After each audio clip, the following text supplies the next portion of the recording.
আসসালামু আলাইকুম। ক্লাস ভ্যালের পক্ষ থেকে সবাইকে স্বাগতম। আমি মোহাম্মদ নিবির সরওয়ার ধ্রুব। আজকে আমরা তৃতীয় অধ্যায় পড়ব, ঠিক আছে? তৃতীয় অধ্যায়ের সংখ্যা পদ্ধতি। তো চলো শুরু করি। দেখো, সংখ্যা পদ্ধতি কাকে বলে এই জিনিসটা জানার আগে আমাদেরকে একটু ফান্ডামেন্টাল জিনিসগুলো জানতে হবে, যে সংখ্যা পদ্ধতি কীভাবে তৈরি হইল, ঠিক আছে? কী কী নিয়ে গঠিত।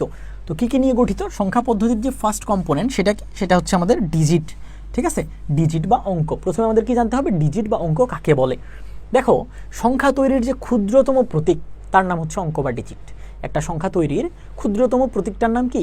একটা অঙ্ক বা ডিজিট। যেমন ধরো, তুমি আজ পর্যন্ত যে সংখ্যাগুলা নিয়ে ডিল করছো, সেই সংখ্যাগুলা ধরো তুমি লিখছো 30,303। এই যে একটা সংখ্যা লিখছো, এখানে তুমি কি ইউজ করছো? এই যে একটা সিম্বল, একটা চিহ্ন, তাই না? এই যে এটা 3, এটাকে আমরা 3 হিসাবে চিনি, এটাকে আমরা 0 হিসাবে চিনি। এগুলা কি? এগুলো থেকে একটা সিম্বল। এটা আমাদের কাছে 0 নামে পরিচিত, এটা আমরা 3 নামে চিনি, এটা আমরা 1 নামে চিনি, এটা আমরা 9 নামে চিনি। এগুলো আসলে কি? এগুলো এক একটা সিম্বল বা এক একটা প্রতীক। এই প্রতীকটাকে আমরা একটা নাম দিয়ে চিনি। এই প্রতীকটাকে আমরা কি নামে চিনি? 9। এই প্রতীকটাকে আমরা কি নামে চিনি? 1। এই প্রতীকটাকে আমরা কি নামে চিনি? 8। এই প্রতীকটাকে আমরা কি নামে চিনি? 7। তাহলে এই প্রতীকগুলা দিয়ে, যেই প্রতীকগুলা দিয়ে আমরা একটা নাম্বারকে চিনি, সেই প্রতীকগুলোর নাম হচ্ছে ডিজিট বা অঙ্ক। তাহলে ডিজিট বা অঙ্ক কি? জাস্ট একটা প্রতীক। এই প্রতীকগুলা দিয়ে আমরা কি করি? আমরা একটা নাম্বারকে চিনি, ঠিক আছে? ডিজিট বা অঙ্ক কি? একটা প্রতীক, যেই প্রতীক দিয়ে আমরা একটা নাম্বারকে চিনি। এখন দেখো, সংখ্যাটা তাহলে কি? সংখ্যা কি? সংখ্যা হচ্ছে একটা উপাদান, যা কোনো কিছু গণনা করা যায়, কোনো কিছু পরিমাপ করা যায়, কোনো কিছু মাপা যায়। অর্থাৎ আমি বলতে পারি যে আমার মান্থলি ইনকাম এত টাকা, তাই না? ধরো কোনো একজন মানুষ আছে যে হচ্ছে রহিম। ধরো রহিমের বাবার মান্থলি ইনকাম হচ্ছে কত? রহিমের বাবার মান্থলি ইনকাম আমি বললাম 50,000 টাকা। তাহলে এই যে 50,000, এটা কি একটা সংখ্যা? এটা কি মাপতেছে? রহিমের বাবার বেতন মাপতেছে। আবার আমরা বললাম যে আমরা এই যে আজকে লাইভ ক্লাসটা নিব, এটা ধরো অ্যারাউন্ড 30 মিনিটের একটা ক্লাস হবে। তাহলে এই যে 30টা কি মাপতেছে? লাইভ ক্লাসের দৈর্ঘ্যটা মাপতেছে, ঠিক আছে? ধরো আমরা বললাম আজকে একটা লাইভ ক্লাস নিব, যেটা 30 মিনিটের একটা লাইভ ক্লাস হবে। আবার আমরা বললাম আমরা আইসিটির আজকে কি পড়তেছি? 3 নম্বর অধ্যায়টা পড়তেছি, যে 3। তাহলে এটা কি? এটা হচ্ছে একটা সংখ্যা, যেই সংখ্যা দিয়ে আমরা কোনো কিছু মাপতে পারি, কোনো কিছু বুঝতে পারি, কোনো কিছু পরিমাপ করতে পারি, গণনা করতে পারি, গুনতে পারি, ঠিক আছে? তাহলে সংখ্যা পদ্ধতিটা কি? বিভিন্ন সাংকেতিক চিহ্ন বা প্রতীক ব্যবহার করে, অর্থাৎ বিভিন্ন ডিজিট ব্যবহার করে। সাংকেতিক চিহ্ন বা প্রতীক মানে কি? ডিজিট বা অঙ্ক। তাহলে বিভিন্ন ডিজিট ব্যবহার করে সংখ্যাকে গণনা করা এবং প্রকাশ করার যে পদ্ধতি, তার নাম কি? বিভিন্ন অঙ্ককে গণনা বা প্রকাশ করার যে পদ্ধতি ডিজিট ব্যবহার করে, তার নামই হচ্ছে আসলে সংখ্যা পদ্ধতি। ক্লিয়ার? তাহলে আমরা সংখ্যা কাকে বলে, অঙ্ক কাকে বলে এবং সংখ্যা পদ্ধতি কাকে বলে, এতটুকু আশা করি বুঝতে পারছি। তাহলে চলো আমরা পরের স্লাইডে দেখি কি বলা হয়েছে। সংখ্যা পদ্ধতির প্রকারভেদ। সংখ্যা পদ্ধতি বেসিক্যালি 2 প্রকার। কি কি? একটা হচ্ছে পজিশনাল নাম্বার সিস্টেম, একটা হচ্ছে নন পজিশনাল নাম্বার সিস্টেম। সংখ্যা পদ্ধতি বা নাম্বার সিস্টেম কত প্রকার? 2 প্রকার। একটা কি? পজিশনাল নাম্বার সিস্টেম, একটা নন পজিশনাল নাম্বার সিস্টেম। তো পজিশনাল নাম্বার সিস্টেম কি? Binary, octal, decimal, hexadecimal. Non positional number system কি? নন পজিশনাল নাম্বার সিস্টেম যেমন মনে করো রোমান নাম্বার সিস্টেম। বিষয়টা আসলে কেমন? কেন রোমানটা নন পজিশনাল আর কেন এটা পজিশনাল, সেটা তো আমাদের জানতে হবে। তার আগে আমরা চলো জানি যে পজিশনাল আর নন পজিশনালের ডেফিনেশনটা কি আসলে। পজিশনাল কখন বলবো, নন পজিশনাল কখন বলবো? দেখো, নন পজিশনাল বা এটার আরেকটা নাম আছে সমষ্টিগত সংখ্যা পদ্ধতি। এটা মানে কি? যে সংখ্যা পদ্ধতিতে সংখ্যার মান সংখ্যায় ব্যবহৃত অঙ্কসমূহের অবস্থানের উপর নির্ভর করে না। কিসের উপর? অবস্থানের উপর নির্ভর করে না, তাকে বলা হয় নন পজিশনাল সংখ্যা পদ্ধতি, ঠিক আছে? তাহলে কি হবে? সংখ্যার মানটা অবস্থানের উপর নির্ভর করবে না। তাহলে পজিশনাল কি হবে?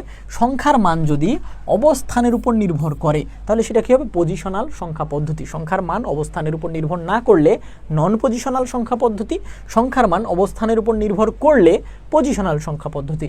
নন পজিশনাল পদ্ধতির উদাহরণ হতে পারে হায়ারোগ্লিফিক্স, মায়ান, রোমান, টালি, এসব কিছু কি নন পজিশনাল সংখ্যা পদ্ধতির উদাহরণ। আবার পজিশনাল সংখ্যার পদ্ধতির উদাহরণ কি? দশমিক, বাইনারি, অক্টাল, হেক্সাডেসিমাল। এগুলো হচ্ছে পজিশনাল সংখ্যা পদ্ধতির উদাহরণ। তো এই যে আমাদের সংখ্যা পদ্ধতিগুলো আছে, non positional and positional, basic ডিফারেন্সটা কি? নন পজিশনাল অবস্থানের উপর নির্ভর করবে না, পজিশনাল অবস্থানের উপর নির্ভর করবে।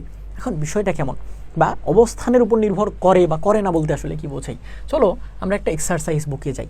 দেখো, আমি তোমাকে বললাম যে আমার কাছে হচ্ছে মনে করো 708 টাকা আছে, 708 টাকা আছে। আমরা আরেকটু বেটার একটা নাম্বার নেই, ঠিক আছে? আমার কাছে আমি বললাম 767 টাকা আছে আমার কাছে। তাহলে এই যে দেখো, এখানে একটা নাম্বার আছে, ঠিক আছে? এই নাম্বারটার মধ্যে এই যে 7, এর ভ্যালু কত আসলে? এর ভ্যালু তো 7ই, তাই না? কারণ এটা একক স্থানীয় অঙ্ক। আমরা এটা কিন্তু আইসিটি থেকে আমরা পড়ি নাই, বাট ছোটোবেলা আমরা পড়ে আসছি। কি পড়ে আসছি? স্থানীয় মান, একক, দশক, শতক, সহস্র, এইভাবে পড়ে আসছি। তো আমরা কি পড়ছি? এটা হচ্ছে আমাদের একক স্থানীয় মান, এটা হচ্ছে আমাদের কি দশকের স্থানীয় মান, এটা হচ্ছে আমাদের কি শতকের স্থানীয় মান। তাহলে এই যে একক, দশক, শতক স্থানীয় মানগুলো পড়ছি না? এবং আমরা ছোটোবেলায় কি পড়ছিলাম? একক স্থানীয় মানের অঙ্ককে আমরা 1 দিয়ে গুণ করে তার স্থানীয় মানটা বের করি 7। দশক স্থানীয় মানের অঙ্কটাকে আমরা 6 × 10 দিয়ে গুণ করে তার স্থানীয় মান বের করি 60। শতক স্থানীয় মানের অঙ্কটাকে আমরা 100 দিয়ে বা 100 দিয়ে গুণ করি এবং তার মানটা আমরা পাই 700। পরে এই তিনটাকে যদি আমরা যোগ করে দিই তাহলে আমরা আবার আগের নাম্বারটা ফেরত পাই 707। তাহলে এই যে স্থানীয় মান, দেখো এখানেও আমার একটা 7 ছিল, এখানেও একটা 7 ছিল, বাট এই 7-এর মান কত? এই 7-এর মান কিন্তু 7, কিন্তু এই যে 7টা ছিল তার মান কিন্তু 700।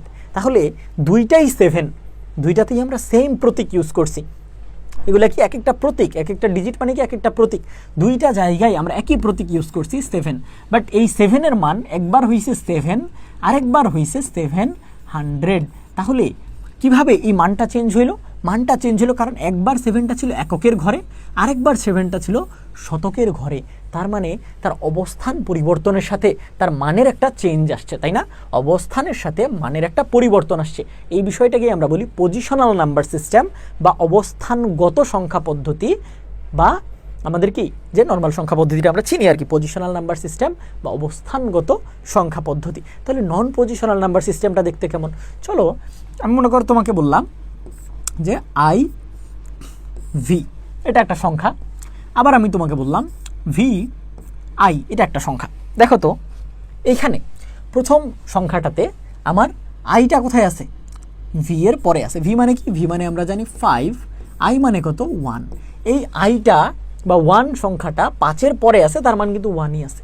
আবার এই জায়গায় V এর মান কত? এই জায়গায় V এর মান 5 এবং এই জায়গায় I এর মান কত? I এর মান কিন্তু 1।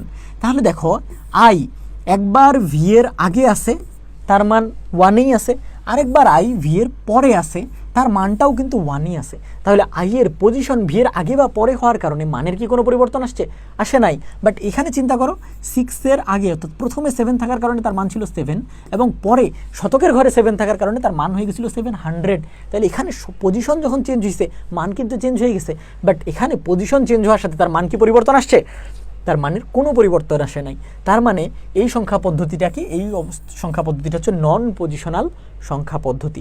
আশা করি আমরা সবাই বিষয়টাতে ক্লিয়ার হইতে পারছি। এখন আমরা তারপরে কি দেখব? তারপরে আমরা একটু দেখব স্থানীয় মান। স্থানীয় মান কাকে বলে? কোনো সংখ্যা পদ্ধতিতে একটি সংখ্যায় ব্যবহৃত অঙ্কসমূহ তার অবস্থানের জন্য যে নতুন একটা সংখ্যা প্রকাশ করে তার নাম কি? তার নাম হচ্ছে ওই অঙ্কটার স্থানীয় মান। স্থানীয় মান কার হয়? অঙ্কের। এবং স্থানীয় মান দিয়ে কি তৈরি হয়? একটা সংখ্যা তৈরি হয়। বিষয়টা কেমন? এই যে আমি একটু আগে বললাম 767 একটা নাম্বার, এইটা কি 7 ছিল আমাদের এককের স্থান, তাহলে 7 × 1 এটা দিয়ে কি হইল? সংখ্যাটা তৈরি হইলো 7। তাহলে এখানে আমি কাকে নিচ্ছি? এখানে আমি নিচ্ছি অঙ্কটাকে বা ডিজিটটাকে, এবং এখানে কাকে লিখতেছি? এখানে লিখতেছি সংখ্যাটাকে। অর্থাৎ একটা অঙ্ক তার স্থানীয় মানের সাথে গুণ হয়ে একটা পূর্ণ সংখ্যা তৈরি করে। এই যে 6 একটা অঙ্ক, এই 6 অঙ্কটা তার স্থানীয় মান কত? দশক বা 10-এর সাথে গুণ হয়ে পূর্ণ সংখ্যা 60 তৈরি করছে। মানে এই যে 6 আছে, এই 6-এর মান কি এখানে 6 না? কারণ এটা তো একটা পজিশনাল সংখ্যা পদ্ধতি, এবং পজিশনাল সংখ্যা পদ্ধতিতে সে দশকের ঘরে থাকার কারণে তার মান 6 না, তার মান কত? 60 বা 60। তাহলে তার সংখ্যাটা কত আসলে? সে সংখ্যাটা 60, সে কিন্তু 6 না। 6 কি? অঙ্ক হিসাবে সে 6, সংখ্যা হিসাবে সে কত? 60। আবার এই যে 7-এর মান কি 7? সে শতকের ঘরে আছে, তাকে আমরা 100 দিয়ে গুণ করে সংখ্যা কত তার?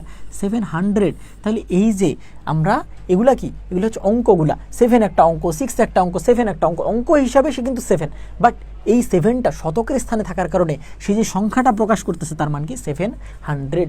এটাই হচ্ছে স্থানীয় মান।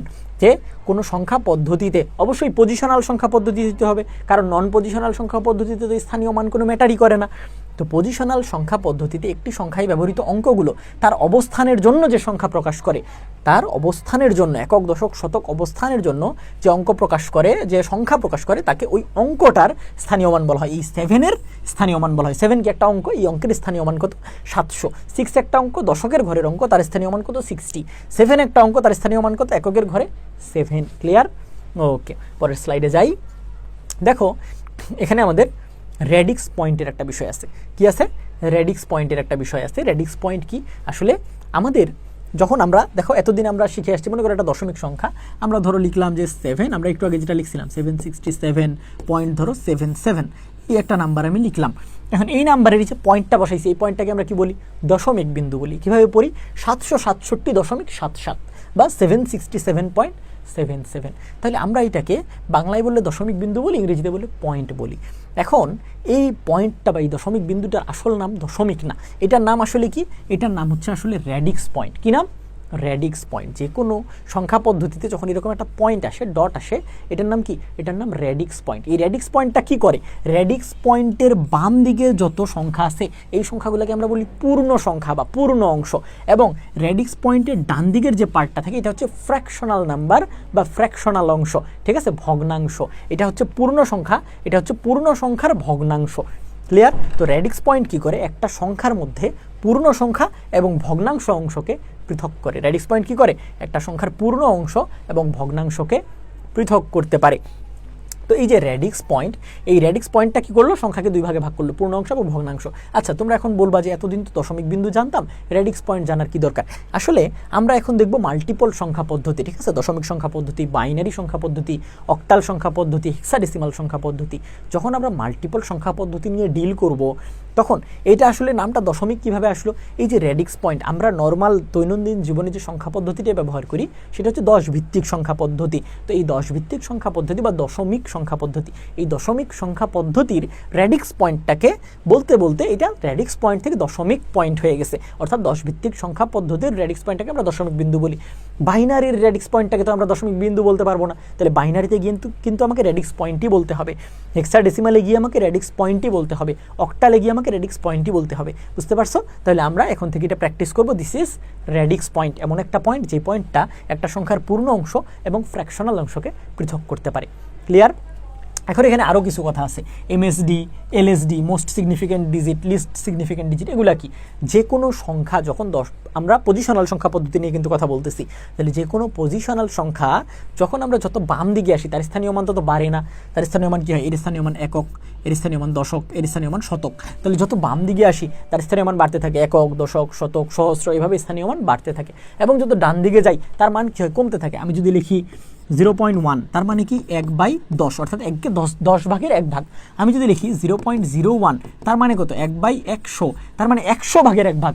আমি যদি লিখি 0.001, তার মানে কত? 1/1000, তার মানে 1000 ভাগের 1 ভাগ। এখন আমাকে বলো তো 10 ভাগের 1 ভাগ বড় হবে নাকি 100 ভাগের 1 ভাগ বড় হবে? অবশ্যই 10 ভাগের 1 ভাগ। আবার ওই 100 ভাগের 1 ভাগ থেকে 1000 ভাগের 1 ভাগ আরও ছোট, তাহলে 10 ভাগের 1 ভাগ বড়, তার থেকে 100 ভাগের 1 ভাগ ছোট, তার থেকে 1000 ভাগের 1 ভাগ আরও ছোট। তাহলে দশমিকের পরে যত ডানে যাব তত কী হবে? সংখ্যার মানটা কমতে থাকবে, ছোট হইতে থাকবে সংখ্যাটা। তার কারণে সব থেকে ডানের ডিজিটটাকে আমরা বলি লিস্ট সিগনিফিক্যান্ট ডিজিট। সব থেকে ডানের ডিজিটটাকে আমরা কি বলি? List significant digit. এবং সব থেকে বামের ডিজিটটাকে আমরা বলি মোস্ট সিগনিফিক্যান্ট ডিজিট, কারণ ওর স্থানীয় মান সব থেকে বেশি। ওই অঙ্কটার সব থেকে বাম পাশে যে অঙ্কটা থাকবে সেই অঙ্কটার স্থানীয় মানটা হবে অনেক বড়, তাই না? আমি যদি এরকম করে লিখি 1 2 3 4 5, এখানে দেখো অঙ্ক হিসাবে 5 সবচাইতে বড়, 1 সবচাইতে ছোট, কিন্তু স্থানীয় মান হিসেবে 5-এর স্থানীয় মান কত? 5। কিন্তু 1-এর স্থানীয় মান কত? 1 2 3 4 5। তাহলে 1-এর স্থানীয় মান হচ্ছে 1 ইন্টু 1-এর পরে 5টা শূন্য, কারণ 5 নম্বর পজিশনে আছে, তাই না? 1 2 3 4 5, 5টা শূন্য। তাহলে 1-এর স্থানীয় মান কত আসলে? একক স্থানীয় মান হচ্ছে একক, দশক, শতক, হাজার, উজুত। 1-এর স্থানীয় মান কত? 10,000। 1-এর স্থানীয় মান কত? 10,000। 1-এর স্থানীয় মান হচ্ছে 10,000। তাহলে 1 সংখ্যাটা আসলে 10,000কে প্রকাশ করতেছে। 1-এর অঙ্কটা এই সংখ্যায় থাকা অবস্থায় 1 কত প্রকাশ করতেছে? 10,000। আর 5 প্রকাশ করতেছে শুধুই 5। তার মানে যত বামে আসবো স্থানীয় মান তত বাড়তে থাকবে। এই জন্য সর্ববামের ডিজিটটাকে আমরা বলবো মোস্ট সিগনিফিক্যান্ট ডিজিট বা সবথেকে গুরুত্বপূর্ণ সংখ্যা, এবং সবথেকে ডানের অঙ্কটাকে আমরা বলবো লিস্ট সিগনিফিক্যান্ট ডিজিট বা সবথেকে কম গুরুত্বপূর্ণ সংখ্যা। ক্লিয়ার? ওকে, এখন আমরা চলে আসি সংখ্যা পদ্ধতির ভিত্তি। আচ্ছা, আমরা আমাদের যে সংখ্যা পদ্ধতি দেখতেছি, এই যে পজিশনাল সংখ্যা পদ্ধতি, এটা আমরা দেখছিলাম কি? দেখো, পজিশনাল সংখ্যা পদ্ধতি হতে পারে 4টা, ঠিক আছে? Binary, octal, decimal and hexadecimal. এখন আমরা কি দেখব? এই ভিত্তি দেখব। ভিত্তিটা আসলে কি? আমরা যে কোনো একটা সংখ্যা পদ্ধতি যেই কয়টা অঙ্ক নিয়ে তৈরি হয় বা যেই কয়টা ডিজিট নিয়ে তৈরি হয় ওই সংখ্যাটাকে বলা হয় তার ভিত্তি। একটা সংখ্যা পদ্ধতি যতগুলো ডিজিট নিয়ে তৈরি তার টোটাল নাম্বারটাকে বলা হয় সংখ্যা পদ্ধতির ভিত্তি। তাহলে ভিত্তি কাকে বলে? ভিত্তি কাকে বলে? ভিত্তি বলে হচ্ছে টোটাল নাম্বার অফ ডিজিটস। ভিত্তি কাকে বলে?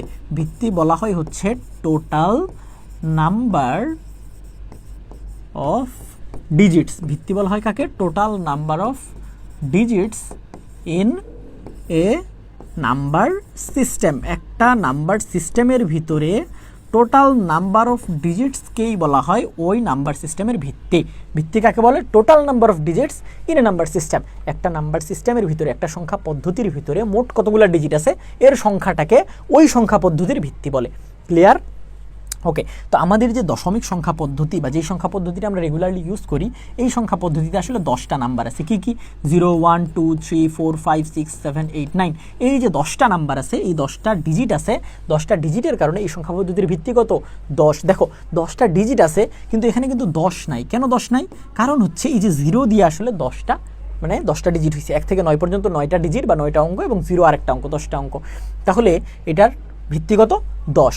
তারপরে আছে binary number system. Binary number সিস্টেমের ভিত্তি 2। তার মানে এখানে ডিজিট কয়টা থাকবে? মাত্র 2টা। কি কি? 0 এবং 1। তারপরে কি অক্টাল সংখ্যা পদ্ধতি। অক্টালের ভিত্তি কত? 8। তাহলে এই 8টা, তার মানে এখানে নাম্বার কয়টা থাকবে? 8টা, 0 থেকে 7 পর্যন্ত। তারপরে কি? হেক্সাডেসিমাল। হেক্সাডেসিমাল মানে কত? ভিত্তি হচ্ছে 16। তাহলে এখানে নাম্বার কয়টা থাকতে হবে? 16টা। এখন আমরা জানি আমাদের তো 0 থেকে 9 পর্যন্ত নাম্বার 10টা। তাহলে বাকি 16টা মানে বাকি হচ্ছে এই 10টা পাইছি, বাকি 6টা নাম্বার কোথায় পাবো? বাকি 6টা নাম্বার তো আমাদের নাম্বারে নাই। তাহলে আমরা কি করব? আমরা লেটার দিয়ে সেগুলোকে ধার নিয়েছি। আমরা লেটার থেকে কয়েকটা লেটার ধার নিয়ে নাম্বার বানাইছি। তাহলে আমরা এই যে এ মানে হচ্ছে আসলে 10, বি এর ভ্যালু হচ্ছে 11, সি এর ভ্যালু হচ্ছে 12, ডি এর ভ্যালু হচ্ছে 13, ই এর ভ্যালু হচ্ছে 14 এন্ড এফ এর ভ্যালু হচ্ছে এখানে 15। তাহলে 0 থেকে 15 পর্যন্ত কয়টা ডিজিট আছে টোটাল? 16টা। কারণ 1 থেকে 15 পর্যন্ত 15টা, 0 একটা, 16টা। তাহলে এই যে 16টা ডিজিট নিয়ে যে নাম্বার সিস্টেম, সেটা কি? Hexadecimal number system. ক্লিয়ার? ওকে, তাহলে আমরা পরের স্লাইডে যাই। দেখো এখন দশমিক সংখ্যা পদ্ধতি। এখানে সংখ্যা পদ্ধতিগুলোর কিছু বৈশিষ্ট্য বলা হয়েছে। দশমিক সংখ্যা পদ্ধতিতে যে সংখ্যা পদ্ধতিতে হচ্ছে 10টা, এখানে আসলে টি বলা হয়েছে, একটা টাইপিং মিস্টেক হয়েছে। যেই সংখ্যা পদ্ধতিতে 10টি অঙ্ক বা ডিজিট ব্যবহার করা হয় তাকে কি বলে? দশমিক সংখ্যা পদ্ধতি বলে। যেই সংখ্যা পদ্ধতিতে 10টি অঙ্ক বা ডিজিট ব্যবহার করা হয় তাকে কি বলে? দশমিক সংখ্যা পদ্ধতি বলে। এই সংখ্যা পদ্ধতি প্রথম প্রচলন শুরু হয় প্রাচীন ভারতে। তোমরা ইতিহাসটা অলরেডি জানো। বিস্তার ঘটে আরবীয়দের মাধ্যমে। এই কারণে যেহেতু ভারতে প্রচলন, আরবীয়দের মাধ্যমে বিস্তার, এই সংখ্যা পদ্ধতিটাকে হিন্দু আরবীয় পদ্ধতি বলা হয়। ব্যবহৃত ডিজিটগুলো কি কি? 0 থেকে 9 পর্যন্ত, মোট ডিজিট হচ্ছে 10টা। সাধারণ হিসাব নিকাশের জন্য আমরা দৈনন্দিন জীবনে দশমিক সংখ্যা পদ্ধতি ব্যবহার করি। দশমিক সংখ্যা পদ্ধতির ভিত্তি হচ্ছে 10। স্থানীয় মান হ্রাস বৃদ্ধি ঘটে 10 গুণ করে। এই সংখ্যা পদ্ধতিতে অঙ্কগুলো স্থানীয় মানে হ্রাস বৃদ্ধিটা কত করে ঘটে? 10 গুণ করে ঘটে। একটা উদাহরণ আমাদের দেওয়া আছে। ক্লিয়ার? ওকে, পরের পেজে যাই। দেখো বাইনারি সংখ্যা পদ্ধতি। বাইনারি সংখ্যা পদ্ধতির আমরা কি দেখব? যে সংখ্যা পদ্ধতিতে 2টি অঙ্ক ব্যবহার করা হয়, মাত্র 2টি ডিজিট ব্যবহার করা হয়, তাকে কি বলে? বাইনারি পদ্ধতি। ভিত্তিটা কি? দেখো এটা হচ্ছে সরলতম গণনা পদ্ধতি। 0 এবং 1, শুধু 2টা ডিজিট আছে এবং সবথেকে সরলতম গণনা পদ্ধতি। এবং এই সরলতম কেন? এটা হচ্ছে কম্পিউটারের জন্য ইউজ হয়। ঠিক আছে? 2টি ডিজিট সহজে ইলেকট্রনিক উপায়ে নির্দিষ্ট করা সম্ভব হয়। কারণ কি? আমরা 0 দিয়ে ডিফাইন করি অফ স্টেট, কারেন্টের অফ স্টেট। ঠিক আছে? এবং 1 দিয়ে ডিফাইন করি অন স্টেট। তো কারেন্টের একটা সার্কিট অন থাকতে পারে বা অফ থাকতে পারে। অফ থাকলে 0, অন থাকলে 1। এই কারণে এটা কম্পিউটারে সবথেকে বেশি ইউজ হয়। এই পদ্ধতিতে কম্পিউটার সহ অনেক ইলেকট্রনিক যন্ত্রে ব্যবহার করা হয়। এই পদ্ধতিতে ডিজিটগুলো হচ্ছে 0 1, ভিত্তিগত 2। এবং বাইনারি পদ্ধতিতে যে সংখ্যা প্রকাশ করা হয় সেটা দেখো, বাইনারি সংখ্যা দিয়ে যে কোনো সংখ্যা প্রকাশ বা যে কোনো গাণিতিক প্রক্রিয়া সম্পন্ন করা সম্ভব। কারণ এটা তো একটা সংখ্যা পদ্ধতি এবং যে কোনো সংখ্যা পদ্ধতি দিয়ে গাণিতিক প্রকাশ বা হিসাব নিকাশ সম্ভব। এবং বাইনারি সংখ্যা পদ্ধতিতে তুলনামূলক বেশি সংখ্যা ব্যবহার করলে সমস্যা হতে পারে। ঠিক আছে? মানে বাইনারি সংখ্যা পদ্ধতি যদি অনেক বড় নাম্বার, একটা নাম্বার লিখো, যেমন আমি যদি মনে করো লিখি 1 1 1 1 1 0 1 0 1 1 0 1 1 0 1 1 1 1 0 1 1, এরকম যদি একটা বিশাল বড় নাম্বার লিখি তাহলে সেটা বুঝতে আসলে সমস্যা তৈরি হইতে পারে। আমরা কনভার্সনগুলো যখন দেখব তখন এগুলো আমরা আরও ক্লিয়ার হব। তারপরে দেখো হেক্সাডেসিমাল পদ্ধতির বৈশিষ্ট্য। হেক্সাডেসিমাল সংখ্যা পদ্ধতিতে 0 থেকে 10 এই 10টা অঙ্ক ব্যবহার করা হয় এবং ABCDEF এই 6টা ইংরেজি বর্ণ ব্যবহার করা হয়। এবং এগুলো কার ভ্যালুগত আমরা একটু আগেই দেখে আসলাম। হেক্সাডেসিমাল পদ্ধতির ভিত্তিগত 16। কম্পিউটারে হেক্সাডেসিমাল পদ্ধতি ব্যবহার করলে তুলনামূলক ভুলের সম্ভাবনা কমানো যায় এবং মেমোরি অ্যাড্রেস ব্যবহার করা যায় এবং কালার কোড নির্ধারণ করা যায়। তোমরা দেখবা তোমরা অনেকেই হয়তো গ্রাফিক্স ডিজাইনিংয়ের কাজ করো, বা তোমরা যদি সিম্পলি ক্যানভা ইউজ করো, ক্যানভাতে তোমরা দেখবা তুমি যদি কোনো একটা ফন্টের ধরো কালার চেঞ্জ করতেছো বা কোনো একটা ছবির কালার চেঞ্জ করতেছো, সেই ক্ষেত্রে একটা কালার কোড আসে, মনে করো এরকম #0000F, ঠিক আছে, তারপরে #01AF3, তারপরে ধরো #453F2, এরকম বিভিন্ন কালার কোড আসে। এই এক একটা কোড এক একটা সংখ্যার জন্য। তো কখনো কি খেয়াল করছো এই কালার কোডগুলোর পরে যে দেখো এফ, এই যে দেখো এফ, এই যে এফ, এই মানে নাম্বারগুলোর সাথে এই ডিজিটগুলো কই থেকে আসছে? অ্যাকচুয়ালি ওই কালার কোডটা হেক্সাডেসিমাল নাম্বার সিস্টেমে লেখা। ওই কালার কোডটা কোন নাম্বার সিস্টেমে লেখা? হেক্সাডেসিমাল নাম্বার সিস্টেমে লেখা। এই কারণে এই যে এফ, এই জিনিসগুলা আসে, A B C F, এগুলা মানে এ থেকে এফ পর্যন্ত আসে। কখনো কি দেখছো ওই জায়গায় এইচ আছে, বা কখনো কি পাইছো ওই জায়গায় জেড আছে? কখনোই কিন্তু পাও নাই। শুধু কাকে পাবা? ABCDE এবং এফকে পাবা। তোমরা চাইলে আজকে ক্যানভা ওপেন করে দেখতে পারো। তারপরে দেখো হেক্সাডেসিমালের ভিত্তিগত 16 আমরা অলরেডি পড়ছি এবং কালার কোড পড়ছি। সুপার কম্পিউটারে, মেইন ফ্রেম কম্পিউটারে তথা কম্পিউটার সিস্টেমে হেক্সাডেসিমাল সংখ্যা পদ্ধতি ব্যবহার করা হয়। সুপার কম্পিউটারে, মেইন ফ্রেম কম্পিউটারে হেক্সাডেসিমাল পদ্ধতি ব্যবহার করা হয়। কেন করা হয়, কিভাবে করা হয়, এটা আমরা একটু পরেই দেখব। ওকে, এই পদ্ধতিতে বাইনারি সংখ্যা পদ্ধতির একটা বিশেষ রূপ হেক্স 1 অঙ্ক, বাইনারি 4 অঙ্ক। এই যে এই কথাটা আমরা বলছি, এই কথাটা আমরা যখন বাইনারি ট্রান্সফরমেশনটা দেখব তখন আমরা এই কথাটা নিয়ে আরও ক্লিয়ার হব। ক্লিয়ার? ওকে, পরের পার্টে আমরা যাই। দেখো অক্টাল সংখ্যা পদ্ধতির বৈশিষ্ট্য কি? অক্টাল সংখ্যা পদ্ধতির বৈশিষ্ট্য হচ্ছে যে সংখ্যা পদ্ধতিতে 8টা অঙ্ক বা ডিজিট থাকে, 8টা অঙ্ক বা ডিজিট থাকে তাকে কি বলে? অক্টাল পদ্ধতি বলে। এবং এই অক্টাল পদ্ধতি কম্পিউটারের বিভিন্ন কাজ ব্যাখ্যা করার জন্য ব্যবহৃত হয়। কারণ অক্টাল পদ্ধতিতে ব্যবহৃত ডিজিট কি? 0 থেকে 7 পর্যন্ত, টোটাল 8টা। ভিত্তিগত 8। সুইডেনের রাজা সপ্তম চার্লস প্রথম অক্টাল সংখ্যা পদ্ধতি উদ্ভাবন করেন। এটা কিন্তু তোমাদের এমসিকিউর জন্য ইম্পর্টেন্ট একটা লাইন, ঠিক আছে? যে অক্টাল সংখ্যা পদ্ধতির প্রচলনটা কে করছিল বা ডিসকভার কে করছিল? সুইডেনের রাজা সপ্তম চার্লস, ঠিক আছে? আধুনিক কম্পিউটার তৈরির প্রাথমিক অবস্থায় এবং ইউনিক্স সিস্টেমে অক্টাল পদ্ধতি ব্যবহার করা হতো। অক্টাল পদ্ধতি কেন ব্যবহার করা হতো? দেখো বাইনারির তো মাত্র 2টা অঙ্ক, এবং 2টা অঙ্ক দিয়ে একটা বড় নাম্বারকে প্রকাশ করা অনেক কঠিন। এই কারণে অক্টাল পদ্ধতি ব্যবহার করে কি করা হইতো? অক্টাল পদ্ধতিতে 8টা অঙ্ক ইউজ করা হয়, এবং অক্টালটা কি বাইনারিতে ইজিলি কনভার্টেবল। এই কারণে আমরা অক্টাল পদ্ধতিটা শুরুর দিকের কম্পিউটারগুলোতে ইউজ করা হইতো, ঠিক আছে? আমরা এই বিষয়গুলো কনভার্সনে গেলে আরও ডিটেইল দেখব। দেন আসো স্থানীয় মান সহ 10 ভিত্তিক সংখ্যার গঠন। আমরা ছোটবেলায় অলরেডি একক, দশক, শতক, সহস্র এরকম স্থানীয় মান পড়ছি। এখানে আমরা ওটাই আরেকবার দেখব, ঠিক আছে? তো এই যে দেখো আমাদের এখানে একটা সংখ্যা দেওয়া আছে, এই সংখ্যাটার মাঝখানে একটা দশমিক বিন্দু আছে। এখানে ডেসিমাল বা দশমিক বিন্দু আমরা লিখছি যাতে তোমাদের বুঝতে সুবিধা হয়। এটা আমরা এতদিন দশমিক বিন্দুই পড়ছি, তাই এটার অ্যাকচুয়াল নামটা কি? এটার অ্যাকচুয়াল নাম হচ্ছে রেডিক্স পয়েন্ট। কি নাম অ্যাকচুয়াল? রেডিক্স পয়েন্ট, ঠিক আছে? এই রেডিক্স পয়েন্ট দিয়ে একটা সংখ্যা, তাহলে এটা কি পূর্ণ অংশ এবং এটা কি ভগ্নাংশ বা ফ্র্যাকশনাল পার্ট। তো এই পূর্ণ অংশ আমরা কি বলছি? 8টা কি এককের ঘরের অঙ্ক? 8টা কি এককের ঘরের অঙ্ক? এককের ঘরের অঙ্ক বলতে কি 8-এর স্থানীয় মান বের করার জন্য কি করতাম? 8 × 1 করতাম, ঠিক আছে? 8-এর স্থানীয় মান বের করার জন্য কি করতাম? 8 × 1 সমান কি লিখতাম? 8। এখন এই 1-এর জায়গায় আমি যদি 10⁻0 লিখি, কোনো সমস্যা আছে? আমরা জানি 10⁻0 মানে কত? 1। তাহলে আমরা 1-এর জায়গায় এখন জাস্ট কী করছি? 10⁻0 লিখছি। 6 কি ছিল? দশক। দশকে আমরা কি করতাম? 6 × 10 করতাম স্থানীয় মানটা বের করার জন্য। ওই 10টাকেই আমি কি লিখছি? 10⁻1 লেখা যাবে না? অবশ্যই যাবে। আবার 7, 7-এর স্থানীয় মানটা যদি বের করতে চাই তাহলে আমরা কি লিখবো? 7 × 100, কারণ 7 কিসে আছে? শতকে আছে। তাহলে এই 100টাকে আমি যদি 10 স্কোয়ার লিখি, সমস্যা আছে? ওই 10 স্কোয়ারই আমি এখানে লিখছি। আবার এই 4 কার ঘরে? হাজারের ঘরে বা সহস্রের ঘরে। তাহলে আমরা স্থানীয় মান বের করার জন্য কি করি? 4 × 1000। এই 1000কে আমরা কি লিখতে পারি? 10 কিউব লিখতে পারি। ক্লিয়ার? এই 10 কিউবটাই আমরা এখানে লিখছি। তাহলে স্থানীয় মান কিভাবে কাজ করে এই জিনিসটাই আমরা এখানে বোঝানোর চেষ্টা করছি, যে একটা অঙ্ক, সেই অঙ্কটার স্থানীয় মান কিভাবে বের করা যায়। আমরা দশমিক বিন্দু থেকে আমাদের হিসাবটা শুরু করব, এবং যত আমরা বাম পাশে আসবো, প্রথম অঙ্কটার উপরে আমরা 10⁻0 দিব, দ্বিতীয় অঙ্কটা 10⁻1, তৃতীয় অঙ্কটা 10⁻2, এবং তারপরের অঙ্কটা 10⁻3 দিয়ে মাল্টিপ্লাই করব। ক্লিয়ার? এইভাবে আমরা স্থানীয় মান বের করব পূর্ণ অংশের। আচ্ছা, এখন আমরা দেখব যে দশমিক অংশটার স্থানীয় মানটা আমরা কীভাবে বের করি। দেখো দশমিক অংশ আমরা যখন প্রথম অঙ্কটা করি, দেখো 0.1 মানে আসলে কি? এটাকে কি লেখা যায়? 1/10 লেখা যায়, তাই না? 1/10 আমরা লিখতে পারি। এই 1/10কে আমি কি 10⁻1 লিখতে পারি না? এটাই আমরা এখানে করছি। তাহলে এই অঙ্কটা কি ছিল? 0.1 যদি কোনো একটা অঙ্ক থাকে, ধরো 0.1, তাহলে এটাকে আমরা লিখতে পারি 1/10। তাহলে এই 0.1-এর স্থানীয় মানটা আমি কীভাবে বের করতে পারি? 0.1-এর সাথে আমরা স্থানীয় মানটা কি করতে পারি 0.1 মানে 1/10, তার মানে এই 1/10কে পরবর্তীতে কি লেখা যায়, পরবর্তীতে লেখা যায় 10 ইনভার্স 1, 10 ইনভার্স 1। তাহলে এই অঙ্কটাকে আমি যদি 10 ইনভার্স 1 দিয়ে মাল্টিপ্লাই করি তার স্থানীয় মানটা বের হবে। পরবর্তী অঙ্ক ধরো দশমিকের 2 ঘর পরে একটা অঙ্ক আছে 0.01 আছে, এটা মানে কি 1/100, তার মানে কি 10 ইনভার্স 2, তাই না, 10 ইনভার্স 2। তাহলে এখন আমি যদি এই 0.01কে এই 10 ইনভার্স 2 দিয়ে মাল্টিপ্লাই করি তাহলে এই 0.01 আমি হচ্ছে স্থানীয় মানটা পেয়ে যাব, তাই না, স্থানীয় মানটা পাবো। 0.01কে কি তখন মাল্টিপ্লাই করবো, আমরা কাকে মাল্টিপ্লাই করবো, এই সংখ্যাটাকে আর কি অঙ্কটাকে যদি মাল্টিপ্লাই করি 1কে 10 ইনভার্স 2 দিয়ে তাহলে তার স্থানীয় মানটা পেয়ে যাব।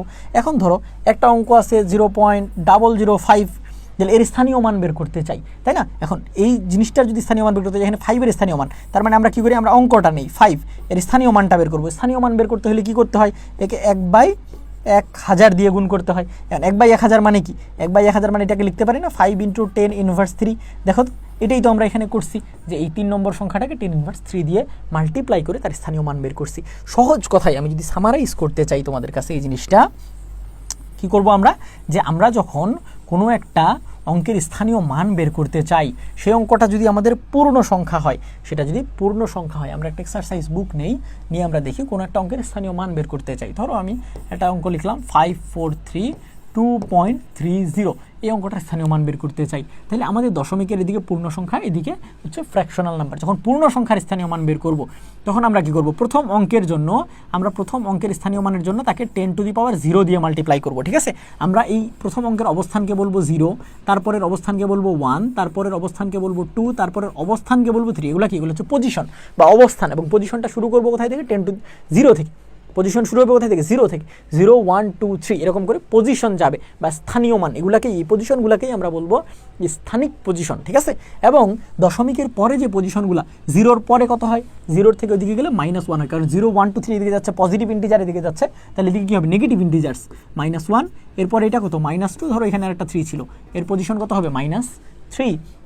তাহলে আমরা এখন কী করবো, যে পজিশন, যে পজিশনাল ভ্যালুটা পাইছি ওই সংখ্যার স্থানীয় মান, ওই অঙ্কটার স্থানীয় মান বের করতে চাইলে অঙ্কটাকে নিয়ে তার 10-এর উপরে তার পজিশন, অঙ্ক ইন্টু 10-এর উপরে তার পজিশন, তাহলে 2 × 10⁻0 দ্যাট ইজ 2।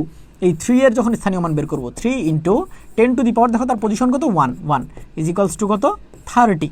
তারপরে যখন 4-এর স্থানীয় মান বের করবো 4 × 10-এর উপরে পাওয়ার কী যাবে, তার পজিশন কত 2, 10⁻2, তাহলে কত 400। যখন 5-এর স্থানীয় মান বের করবো তার পজিশন কত হবে 5 × 10⁻, পজিশন কত 3, তাহলে 3 দ্যাট ইজ 5000।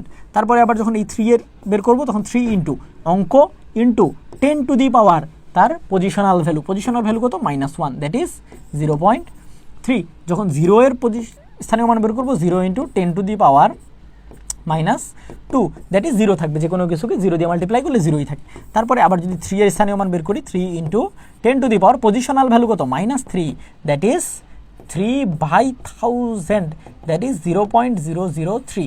এখন এই সবগুলাকে যদি অ্যাড করো, ঠিক আছে, অর্থাৎ এই সবগুলাকে, এই যে 2 + 30 + 400 + 5000 + 0.3 + 0 এবং প্লাস এটা, এই সব কিছুকে যোগ করলে কত পাবা তুমি, যোগ করলে 5432.303, এই সংখ্যাটাই এবার ফেরত পাবা। তোমরা যোগটা করে দেখো, সেম জিনিস ফেরত পাবা। এবং স্থানীয় মান তো এইভাবেই কাজ করে, আমরা জানি প্রত্যেকটা একটা সংখ্যার ভিতরে প্রত্যেকটা অঙ্কের স্থানীয় মান বের করার পর সব স্থানীয় মানগুলোকে যোগ করে দিলে আবার আমরা আগের সংখ্যাটা ফেরত পাবো।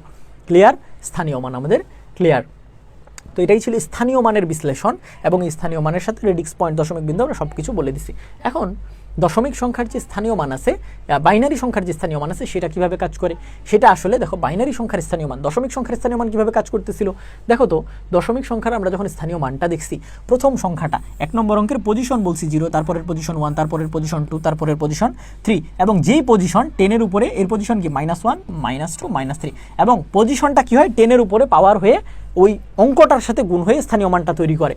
ঠিক সেরকমভাবে বাইনারিতে এর পজিশন কি, এর পজিশন 0, এর পজিশন 1, এর পজিশন 2, পজিশন 3, পজিশন 4, পজিশন 5, এবং পজিশন 0 1 2 3 4 5, এবং এর পজিশন কত -1, এর পজিশন কত -2, এর পজিশন কত -3। এবং কি হবে, এই পজিশনগুলো জানার পরে আমরা কি করব, ওই অঙ্কের সাথে 2-এর উপরে এই পজিশনগুলো, এখানে একটু আমাদের টাইপিং মিস্টেক করছে আমাদের টাইপিস্ট, তো এখানে হবে 2-এর উপর পাওয়ার 0 1 2 3 4, এখানে হবে পাওয়ার 5, ঠিক আছে। আমাদের টাইপিস্ট একটু ভুল করছে, তোমরা এটা একটু খেয়াল করে নিবা। তো এখানে আসলে 4 না, এই জায়গায় পাওয়ার কত থাকবে, এই জায়গায় পাওয়ার থাকবে হচ্ছে 5, হ্যাঁ। তো তো এই জায়গায় পাওয়ার 5। তো এই যে আমরা যে পজিশনটা পাইলাম সেই পজিশনটা 2 এর উপরে পাওয়ার যাবে। এখন 2 এর উপরে তোমাদের প্রশ্ন হবে 2 এর উপরে কেন পাওয়ার দিব? আগের বার তো আমরা পাওয়ার দিলাম 10 এর উপরে। দেখো আগের বার আমরা কোন সংখ্যা পদ্ধতি নিয়ে আলোচনা করছি? দশমিক সংখ্যা পদ্ধতি। তাহলে দশমিক সংখ্যা পদ্ধতিতে পজিশনাল ভ্যালুগুলা কি হয়? ওই পদ্ধতির ভিত্তির উপরে পাওয়ারে তৈরি হয়, পাওয়ারে যায়। ঠিক সেরকম বাইনারি সংখ্যা পদ্ধতির যখন স্থানীয় মান বের করব তখন এটা বাইনারি পদ্ধতির যে বেজ আছে তার উপরে পাওয়ার আকারে স্থানীয় মানটা বের করতে হবে। বুঝতে পারছি আমরা সবাই? ক্লিয়ার এ পর্যন্ত? ওকে, তাহলে আমরা সংখ্যা পদ্ধতির যে ডিটেইলগুলো আমাদের জানা দরকার এগুলো আমরা এগুলো আমাদের এরপরে আমরা শেখা শুরু করব হচ্ছে সংখ্যা পদ্ধতির কনভার্সন। ঠিক আছে, নেক্সট ক্লাসে আমরা সংখ্যা পদ্ধতির কনভার্সন পড়ব। এই ক্লাসে এতটুকুই। ওকে, আল্লাহ হাফিজ।